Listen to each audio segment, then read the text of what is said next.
American bombers assemble at a secret aerodrome somewhere along the northern tip of Australia. The order of the day, attack. General Royce and General Scanlon in command. One by one, the huge ships take off. Weeks of planning, months of training, now put to the test.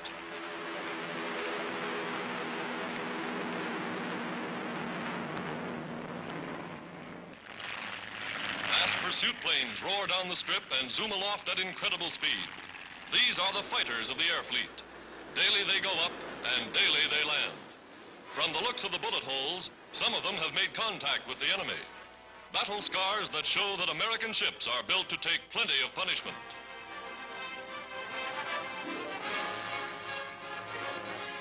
Credited with staving off the invasion of Australia, these young pilots know their business.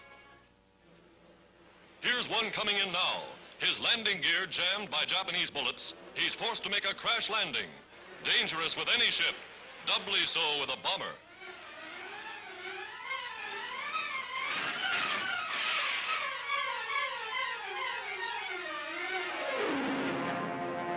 And he does a perfect job. All hands aboard safe and sound. The pilot is congratulated by the general and mentioned in official dispatches. Only a few repairs are necessary, and the ship will soon be ready to fly again. A thrilling example of how American airmen are rapidly winning the mastery of the skies.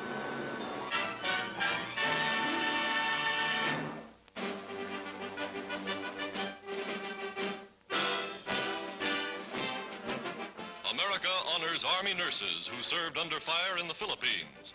Heroines of Manila, of Bataan and Corregidor, their deeds have written an epic chapter in U.S. history. Mrs. Roosevelt looks on as 6 who came back receive medals for valor. To student nurses, their courage is an inspiration. Caring for the wounded until told to go, they were the last to leave.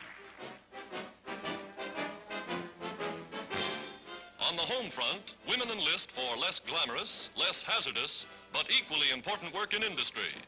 Replacing men who are called to the colors, these girls are operating one of the nation's biggest lumber mills.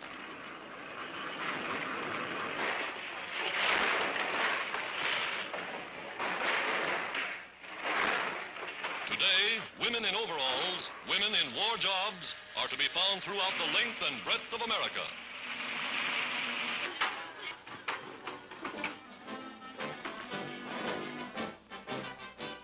Even at Army proving grounds, the so-called weaker sex is doing a man-sized job. Testing tanks is just daily routine for this all-girl crew.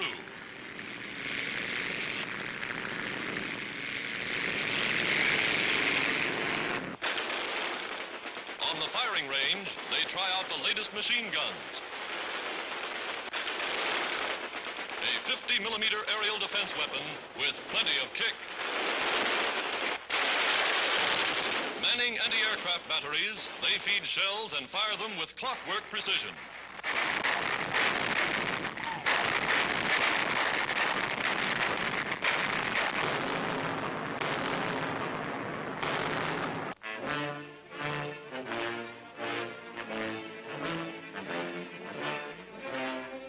Arsenals of the steel makers, the heart of industrial America, providing the United Nations with the tools of war.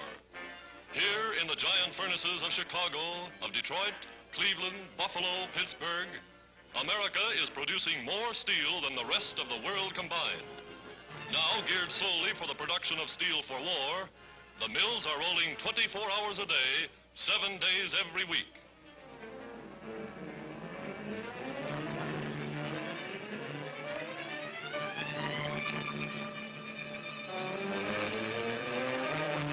In endless streams, the hot molten lava flows to the forge of Mars. Out on the Great Lakes and to the mountain ranges beyond, mammoth carriers race to keep up with the mill's demand for iron ore.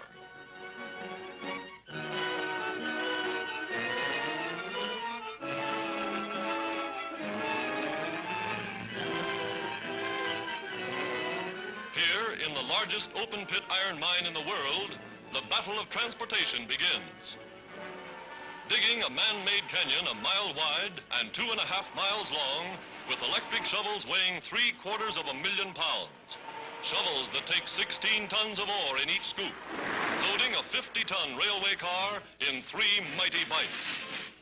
Day and night, 85-car trains roll down to the ore docks, each train carrying 8.5 million pounds of iron ore in every load.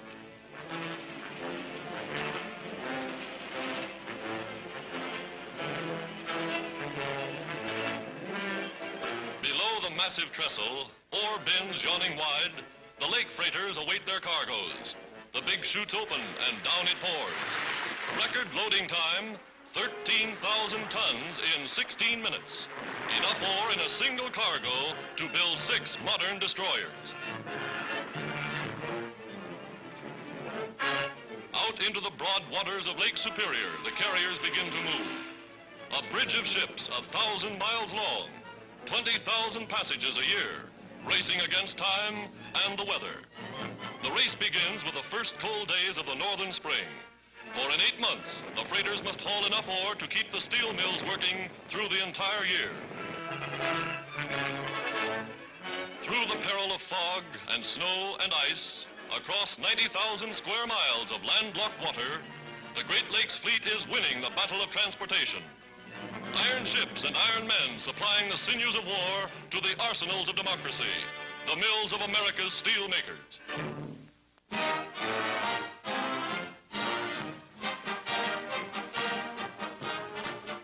Tennis fans the world over hail Donald Budge and Bobby Riggs as 2 of the greatest exponents of the game. At Long Island's famous Forest Hills, the Wimbledon of America, they meet for the National Professional Championship. Budge serving, 26 years old, Don holds more titles than any man in tennis, and he's winning again. Europe remembers the Yankee redhead for his brilliant performances with the Davis Cup team.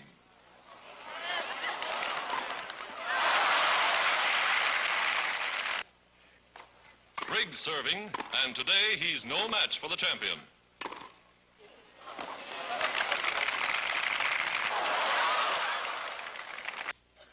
Budge now serving in the far court, and this time Riggs wins a point.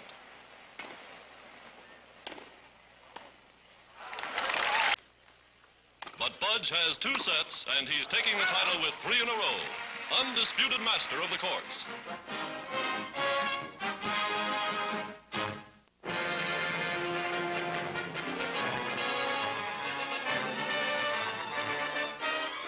$70 tons of airplane. The U.S. Navy's new $2.5 million experimental flying boat, Mars, now ready for her maiden flight. Capable of flying the Atlantic and back without stopping for fuel, the mighty Mars is a forerunner of things to come.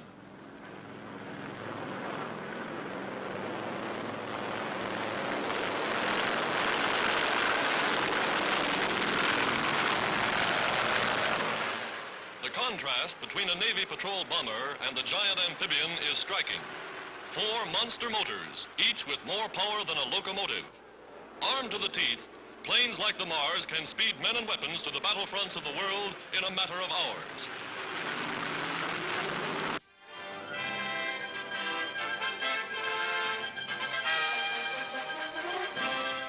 Canada's answer to Nazi U-boat sinkings.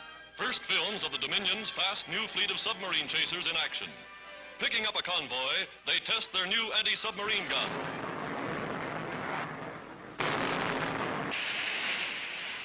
Built for terrific speeds, they cut the water like a knife. Equipped with powerful depth charges carrying higher explosive power, they can blow up or cripple a lurking U-boat in more than twice the area possible a few months ago. Here's a sample.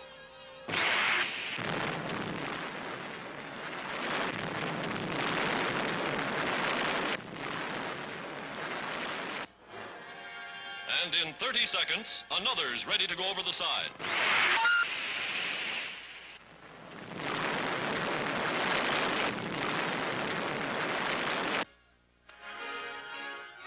That, says the skipper, is that.